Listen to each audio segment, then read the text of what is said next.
দুর্গাপূজা ও সাপ্তাহিক ছুটির তৃতীয় দিনে পর্যটকে কানায় কানায় পরিপূর্ণ সাগরকন্যা কুয়াকাটা। বিস্তারিত পটুয়াখালী জেলা প্রতিনিধি এম এ ইউসুফ আলীর ক্যামেরায়।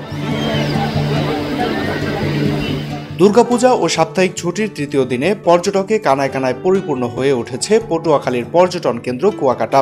দীর্ঘ ২২ কিলোমিটার সৈকতের ৩ নদীর মোহনা, লেম্বুর বন, সুটকিপল্লী, ঝাউবাগান, গঙ্গামতি, চর গঙ্গামতি ও লাল কাঁকড়ার চরে এখন রয়েছে পর্যটকদের বাড়তি উপস্থিতি।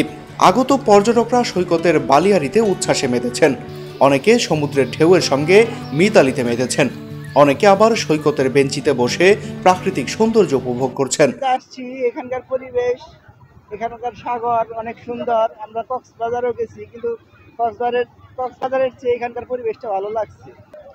অনেকদিন পর কুয়াকাটা ঘুরতে আসছি। এখানে প্রাকৃতিক সৌন্দর্য এবং প্রতিকূল আবহাওয়ার ভিতরে কুয়াকাটার সৌন্দর্য এতটা সুন্দর ফুটে উঠেছে এবং উৎসব জনতার ভিড়ে নিজেকে আসলে হারিয়ে ফেলেছি। কুয়াকাটা আমার অনেক ভালো লাগে, এখানে সাগরের স্রোত অনেক সুন্দর। আমি আমার মার সাথে কুয়াকাটা ঘুরতে এসেছি, মনে চায় বারবার আসি কুয়াকাটায় ঘুরতে। কুয়াকাটা এসে অনেক ভালো লাগছে, এখানে এনজয় করতেছি। এখানে অনেক সুন্দর সুন্দর প্লেস আছে, এখানে ২-৩ দিন আমরা থাকবো, এখানে অনেক এনজয়। পর্যটকদের ভিড়ে বিক্রি বেড়েছে পর্যটন সংশ্লিষ্ট ব্যবসা প্রতিষ্ঠানে। বুকিং রয়েছে কুয়াকাটার শতভাগ হোটেল মোটেলে।